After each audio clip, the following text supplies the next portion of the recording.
আসসালামু আলাইকুম। এই গ্যাসের চুলায় রান্না করলে অতিরিক্ত কালি হচ্ছে। যে কড়াই ব্যবহার করা হয় তাতে প্রচুর পরিমাণে কালি জমে। তো এ কারণে এই চুলাটি আমরা সার্ভিস করব। তো সাধারণ কাজ আমি আপনাদের দেখিয়ে দেব কিভাবে কালি পড়লে সার্ভিস করতে হয়। প্রথমে আমি এই যে বার্নার খুলে নিচ্ছি এবং এই অংশটি আমরা খুলব। তো এ কারণে আমরা গ্যাসের যে রেগুলেটর রয়েছে, যেটা মূলত সিলিন্ডারের সাথে ফিটিং করা থাকে, ওই রেগুলেটর আমরা খুলে নিচ্ছি। যেহেতু আমরা হোস পাইপ খুলব, এই যে রেগুলেটর খুলে নিয়েছি এবং আমরা ফ্ল্যাট ড্রাইভার ব্যবহার করে হোস ক্লাম খুলব। এই যে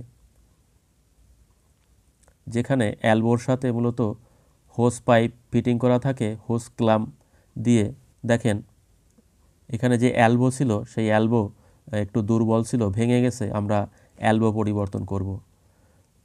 তো আমরা অ্যালবো কেনার আগে চুলার যে কালি পড়ার সমস্যা তা দেখব এবং এটা মূলত সমাধান করব। এই যে আমরা ব্রাশ ব্যবহার করে বার্নারের ভিতর সাইডটা পরিষ্কার করছি। তো বার্নার খুলতে হবে। খোলার জন্য এই যে এখানে স্ক্রু রয়েছে, 4টি স্ক্রু, এই স্ক্রু আমরা খুলব। তো অনেক গ্যাসের স্টোভে এই স্ক্রু থাকে না, সেখানে সেফটি পিন দেওয়া থাকে। ওই পিন খুলে মূলত বার্নার বাহিরে নিয়ে আসতে হয়। তো বার্নারের ভিতরে যদি জাম হয়ে যায়, ময়লা জমে, অথবা নিপিল রয়েছে তার ভিতরে যদি জাম হয়ে যায়, তাহলে নিপিল খুলে পরিষ্কার করতে হয়।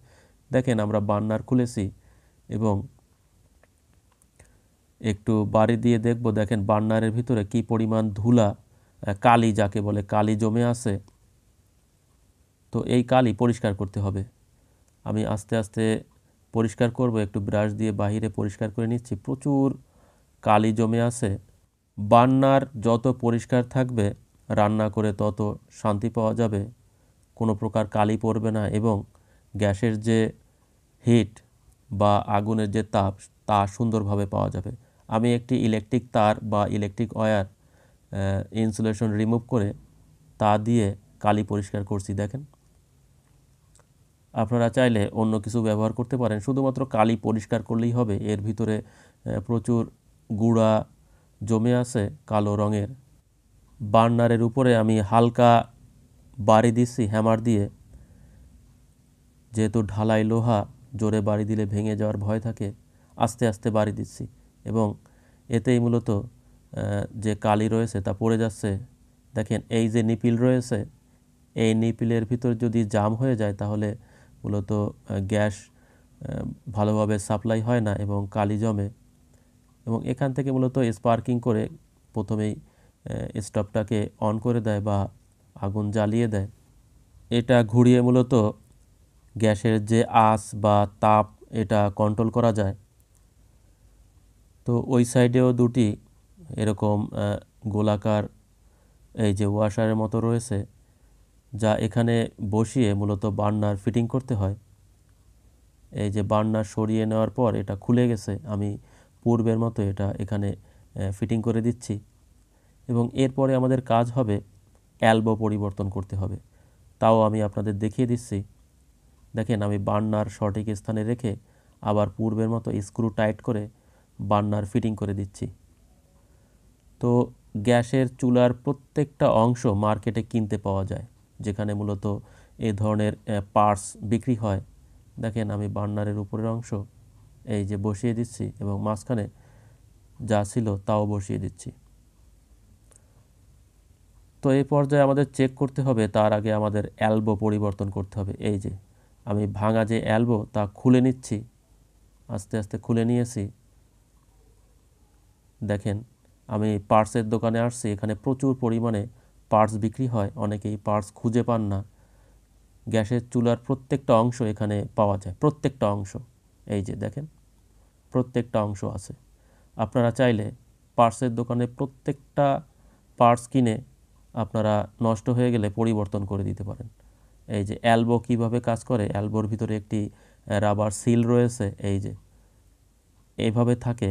যখন গ্যাস আপনারা হোস পাইপ এই অ্যালবোতে ফিটিং করেন, যদি হোস পাইপ ঘোরাতে হয় বা অ্যালবো ঘোরাতে হয়, তাহলে ওই সিলটা ওখানে গ্যাস লিক করতে দেয় না, কিন্তু অ্যালবো ঘুরতে থাকে। আমি একটু থ্রেড টেপ পেঁচিয়ে নিচ্ছি, যেহেতু এখানে প্যাচ রয়েছে, থ্রেড কাটা রয়েছে। হালকা একটু থ্রেড টেপ পেঁচিয়ে আমি এলবো ফিটিং করব। এই যে এলবো আস্তে আস্তে পাইপের সহিত আমি ফিটিং করে দিচ্ছি। তো এ ধরনের এলবো মূলত কাস্টিং হয়ে থাকে, এগুলো ভেঙে যায়, একটু প্রেশার পড়লেই ভেঙে যায়। আমি 14 নাম্বার যে রেঞ্জ রয়েছে তা ব্যবহার করে আস্তে আস্তে টাইট করব। আপনারা চাইলে এ ধরনের অ্যাডজাস্টেবল রেঞ্জ ব্যবহার করতে পারেন। যদি তাও না থাকে আপনারা কম্বিনেশন প্লেয়ার ব্যবহার করতে পারেন। আমি আস্তে আস্তে টাইট করছি, দেখেন।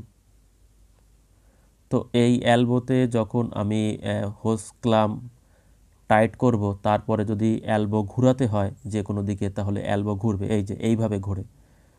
কারণ এই যে সিল রয়েছে, রাবার সিল কালো রঙের, এই সিল মূলত গ্যাস স্টপ করে রাখে বা গ্যাস লিকেজ করতে দেয় না, লিক হয় না। এই যে এইভাবে ঘুরে। এবং আমি দেখেন হোস পাইপ ফিটিং করে দিয়েছি এবং হোস ক্লাম টাইট করে, এই যে হোস ক্লাম টাইট করব এখানে।